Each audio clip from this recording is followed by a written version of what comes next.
మా ఎమ్మెల్యేలను ఎలా చేర్చుకున్నారు, కాంగ్రెస్ రీతి నీతి ఇదేనా అని చెప్పేసి ఎవరు నేను అంటుండేగా కేటీ రామారావు.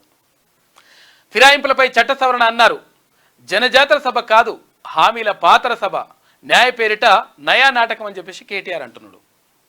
ఏమైనా అంటందుకన్నా ఏమన్నా మినిమం ఏమైనా ఉండాలనా? మినిమం ఏమైనా ఉంటే ఒకసారి మీ ఏం మాట్లాడింటో చూడు, ఒకసారి చూస్తే నీకు ఒక ఐడియా వస్తుంది. ఐడియా కాదు, నీకు తెలుసు కదా, ఐడియాను ఎయిర్టెల్ అన్నీ వస్తాయి. మీ నాయన మాట్లాడతాడు చూడు ఒకసారి. ప్రతిపక్ష నేతగా ఉన్నప్పుడు ఏమన్నాడు, తర్వాత అయిపోయిన తర్వాత అంటే ముఖ్యమంత్రి అయిన తర్వాత ఏమంటుండు, అరే వస్తారు చేర్చుకుంటారు, చేర్చుకోరా, మేమైతే మీరైతే ఏర్చుకోరా ఈ ప్లేసులు ఉంటే.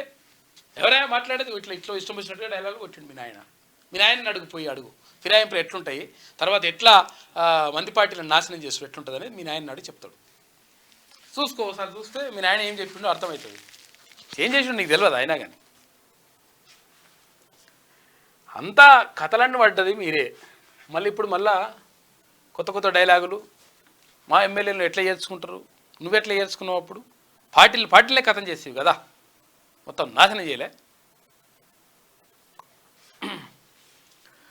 మరో బీఆర్ఎస్ ఎమ్మెల్యే హస్తంగూటికి, సీఎం సమక్షంలో కాంగ్రెస్లో చేరిన భద్రాచలం ఎమ్మెల్యే తెల్లం వెంకట్రావు. ఉమ్మడి ఖమ్మం జిల్లాలో కారు పార్టీ మొత్తం కూడా కాలైపోయింది. రాష్ట్రంలో కాలైపోతుంది, ఏమున్నది ఇక్కడ.